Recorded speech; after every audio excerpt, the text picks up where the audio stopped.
Welcome to all of us. Thank you for joining us. Just as the Omicron wave was surging, we began to notice news reports of a new virus called monkeypox. If COVID has taught us anything as journalists, it's that we have to take any news associated with the word virus seriously. And how intriguing to have a virus called monkeypox. No one has died of monkeypox, according to the Centers for Disease Control.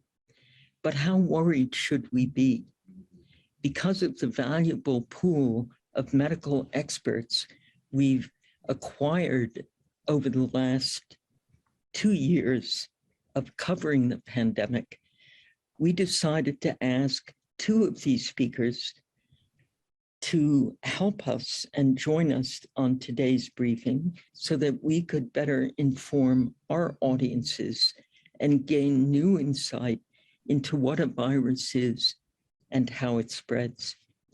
We welcome back Dr. William Schaffner at Vanderbilt University School of Medicine and Dr. Ben Newman at the Global Health Research Complex at Texas A&M University.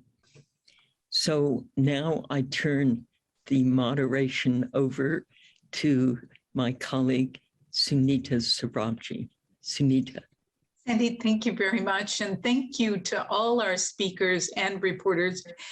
We start with Dr. William Schaffner, who will give us an overview of monkeypox, its prevalence in the US, symptoms, therapeutics, possible vaccines. Dr. Schaffner, welcome back. Thank you, Sunita, and thank you, Sandy. It's good to be with you, of course, and I expect that my remarks will overlap those of my colleagues substantially, but there are things that are worth saying repeatedly, and we will inform each other. Monkeypox is a virus that circulates in Central and West Africa. It's a member of the larger family, which includes that virus which we have eradicated already from the face of the earth, smallpox.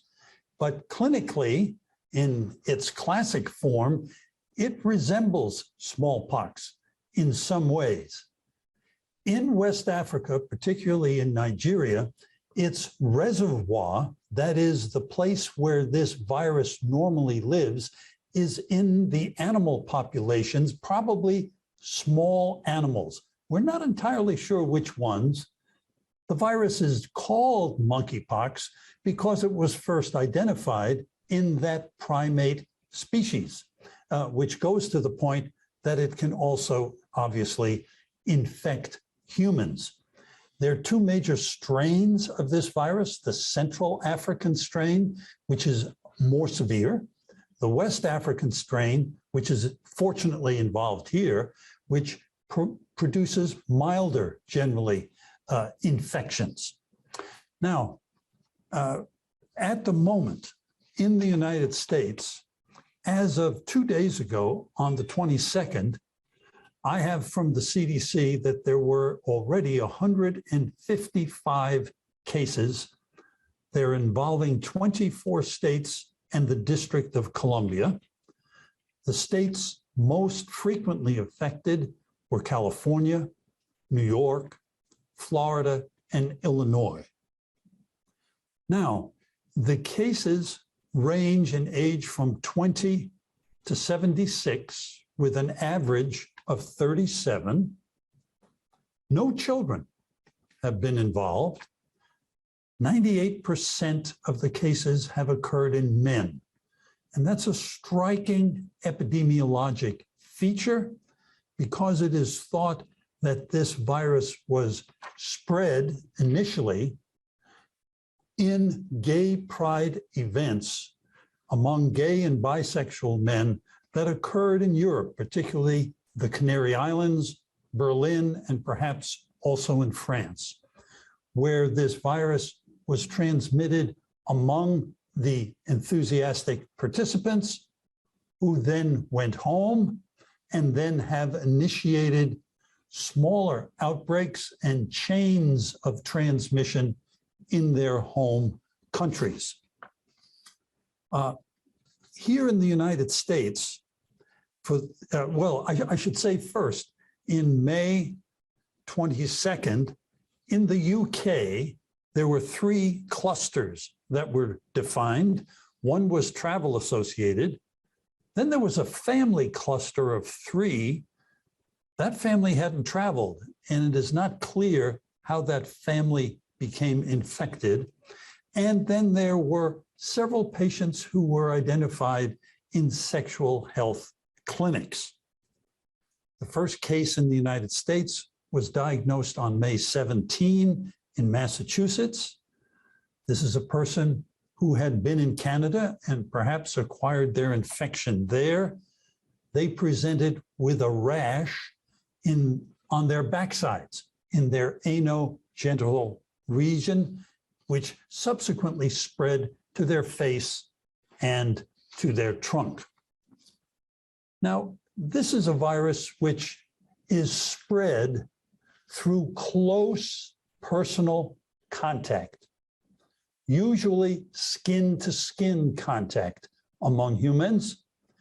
It can be spread via the respiratory route by what we call droplet transmission. In other words, very close, within 3 feet, usually over a prolonged period of time. Skin to skin, very close respiratory, and the third way on occasion through contaminated towels and perhaps bedding. So that can happen also. Please note that this is not a virus that spreads widely and readily the way COVID does. It usually spreads through chains of transmission, person to person, as a consequence of this close personal contact. Let me tell you a little bit about the clinical presentation. And I'm going to say that this virus is doing what viruses sometimes do. They deviate from the description in the textbook. And I'll try to make some of those distinctions. So after you contact the virus, it can take a period of time, a week up to 2 weeks of an incubation period. You feel perfectly fine. Then you may get an initial virus-like illness, headache, not feeling so well, perhaps some fever, perhaps some swollen lymph glands. That can last a day or 2, and then a rash develops. Now, classically, this is a rash like smallpox, classically, that occurs dominantly in the arms and on the hands, the face and head, and the legs and the feet. But this virus is doing something different. It often has very few lesions, and they may occur only in the genital area or on your backside, in and around on your buttocks and your anus. Also, classically, all of the lesions are in the same phase. This virus, not so. The lesions may be in different phases simultaneously. That also leads to some diagnostic confusion. The rash appears and makes a blister. It's usually a clear blister, then over time becomes filled with pus. One of the distinctive features of this rash is that if you feel the blister, it's firm and rubbery. It is what we call, quote, quote, deep-seated. It does not break readily, unlike the very thin blisters of chickenpox, for example. These lesions will slowly get better over time. They may develop a little umbilicated center. That is, the blister has a little crater in the center of it as it evolves and scabs and goes away. The fluid in the blisters and the skin around it are very contagious, and that direct skin to skin contact is how this virus is transmitted. We've had no deaths in the United States. In that, we are very fortunate. We will talk about the public health responses. We will mention vaccines in our discussion. I'll leave some of that to my colleague. And there are also some therapies that are potentially available. Most people have a rather mild infection, treated as outpatients with symptomatic treatment, and it resolves by itself. So that's very fortunate. I think I'll stop there, and then we can enjoy a discussion amongst ourselves and with the reporters. Sarah asks, is this useful to call it an STD? We don't like to call it an STD because it does not involve the reproductive organs themselves. Now, studies are underway to see whether this virus can be transmitted in semen, in which case it would become more classically designated an STD. But those studies are still underway. Interesting. What should people be on the lookout for in terms of understanding whether they themselves have monkeypox? Well, as you can see, at the moment, this viral infection is rather confined, not completely, but rather confined to a distinctive population group among men who have sex with men or men who are bisexual. And that group of people should be very aware and be careful about their current sexual practices, and to avoid anonymous sex, and to be very personally clean and inspect themselves and inspect their partners to see whether they have lesions. I think those are very, very important things. And we could talk a little bit more about other details of things one might do if you're using sexual toys to make sure that they're appropriately cleaned and disinfected. But taking personal care about your partner, knowing your partner, having confidence in your partner, I think becomes very, very important at this time. I will say that in some communities, New York City, for example, and here we're getting into vaccines, they're starting to use one of the two vaccines that we have available.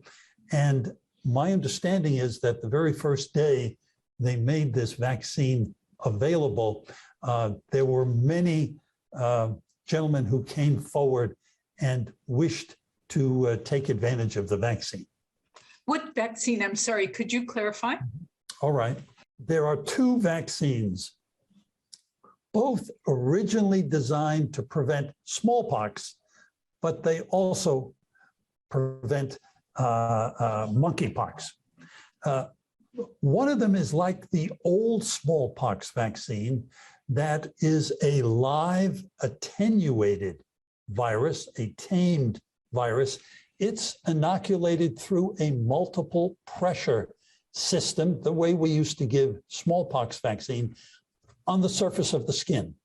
It has fewer side effects than the old smallpox vaccine, but because it's a live virus on the skin, it can be transmitted to others, or you can transmit it to other parts of your own body, and that can lead to complications. The other vaccine is a vaccine which doesn't multiply and is administered by the conventional needle and syringe. That's called the Genios Vaccine. It takes 2 doses separated by a month. And because it's administered by needle and syringe and the virus there cannot multiply, it's considered the safer vaccine. It is available and it is licensed by the Food and Drug Administration for use in monkeypox prevention. The United States government has a supply of it, some of which has now been distributed to some locations in the country. And as I said, some of them are starting to make the vaccine available to gay and bisexual men. Thank you so much, Dr. Schaffner.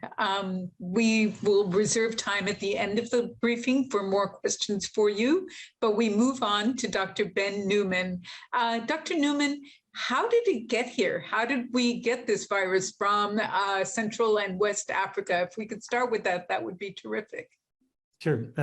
Dr. Schaffner gave a great overview of the early steps of this, I think. I believe the earliest case which is traced in this particular outbreak was of a British person who contracted it in Nigeria and then came back to the UK. And then within a week or two, the normal incubation time, there was a small cluster there. There have been no reports on whether people in that cluster went to some of these large gatherings, which were associated with further onward transmission. But there would be pretty strong stigma against people, particularly if in some countries. So I can understand the need for privacy there. If you mean in the larger sense, how did we get here? This is one of many, what we would call neglected and tropical diseases, things which are very damaging, potentially scary, but generally do not infect many people. We live in a world with far more viruses than people who can study them. And so the effort tends to go where the money and the interest goes. And not every virus gets its due until something like this happens. Please continue on with your presentation. Oh, sure. So monkeypox has only been reported in a small number of people, but among those, 4 were pregnant people. They were collected together in one paper. In those 4 patients, 2 of the babies died very early during pregnancy. 1 baby was born and appeared to be normal. Everything was fine. The 4th baby was not born. It was stillborn, and it was covered with monkeypox, human monkeypox-like lesions all over it. This is very typical for orthopox viruses. That is the group of viruses that includes mousepox and camelpox and cowpox and this virus. Those viruses grow very well in the placenta of a lot of animals. And in an infected animal, an experimental animal, you will see the highest doses of the virus in the placenta and also high doses in the uterus.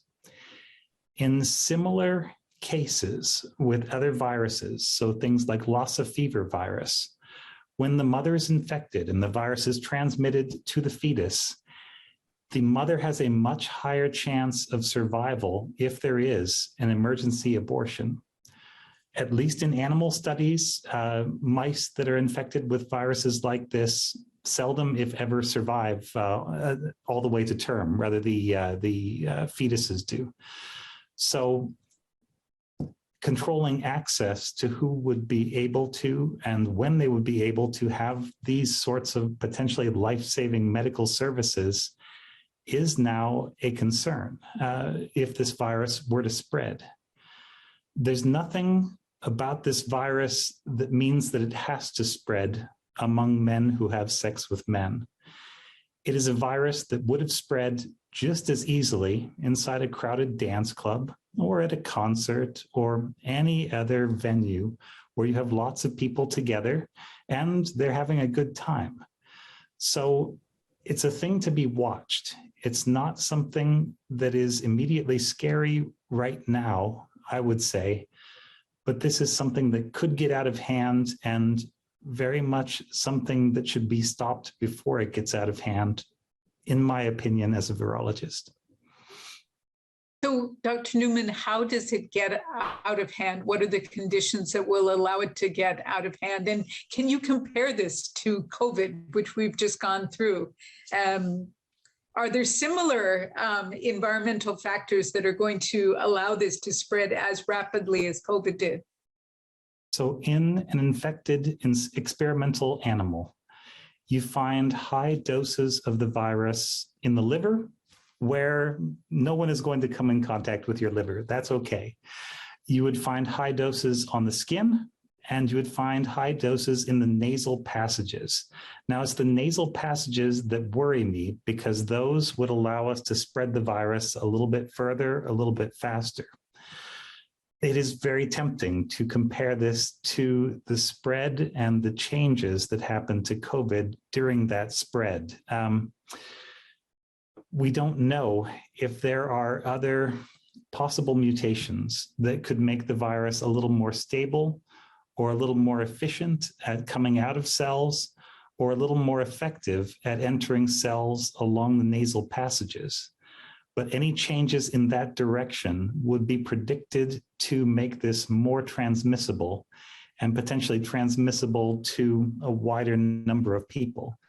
Now, this has not happened yet. This is only a scientific what if.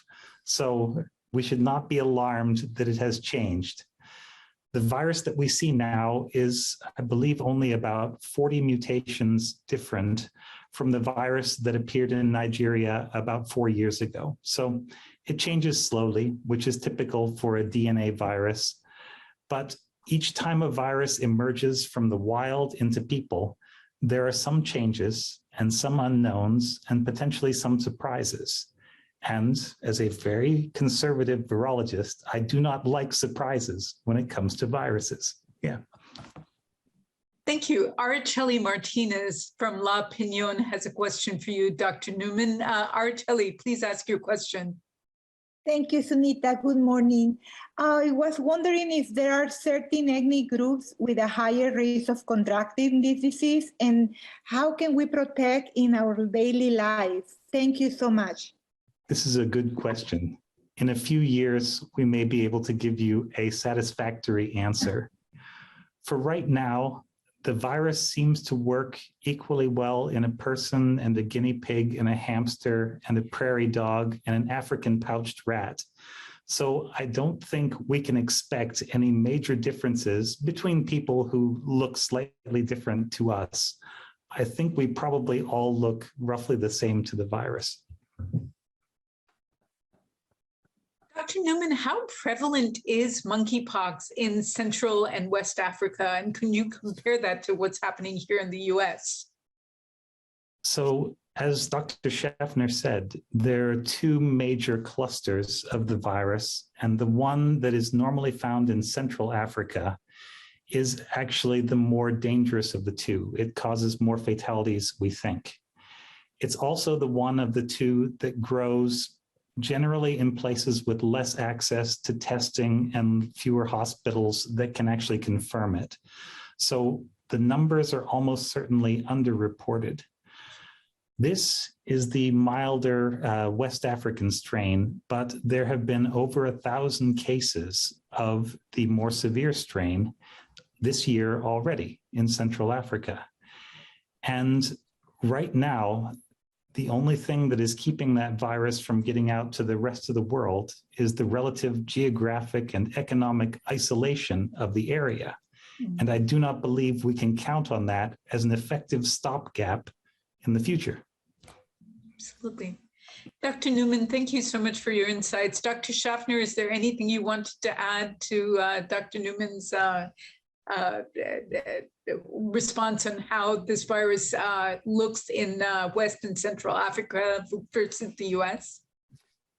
Well, this is just a minor little addendum to Ben's beautiful presentation. You know, once we conquered smallpox, we just basically began to appreciate monkeypox. And initially, we thought it was just a very rare, occasional infection that occurred when local people came in contact with some small mammal and it was introduced to them. But things have been changing in Africa over the last several years, and for reasons not well understood, particularly in Nigeria, there has been an increase in cases of monkeypox. And as Dr. Newman said, some of those cases have been fatal. The reason for this increase in Nigeria in particular, I think remains still unexamined, and we don't know the reason. But the more there is in West Africa, the more likely it is there will be transmission, as there has just been, to other parts of the world because of travelers going in both directions, Nigerians going elsewhere and people from other countries going to Nigeria, and both can bring the virus to other parts of the world. How possible is it that you can get reinfected with monkeypox? Now, I understand that this is just the start of this conversation on monkeypox. We probably don't have data on reinfection, but is there a possibility of reinfection? Anything's possible until proven otherwise, especially with viruses. With smallpox virus, it tended to be one infection per person at most. And so until we understand monkeypox better, that's probably the most likely assumption. But never take a virus's word for anything. Yeah. Sandy? Thank you so much on this effort to learn about COVID and now monkeypox. Thank you so much.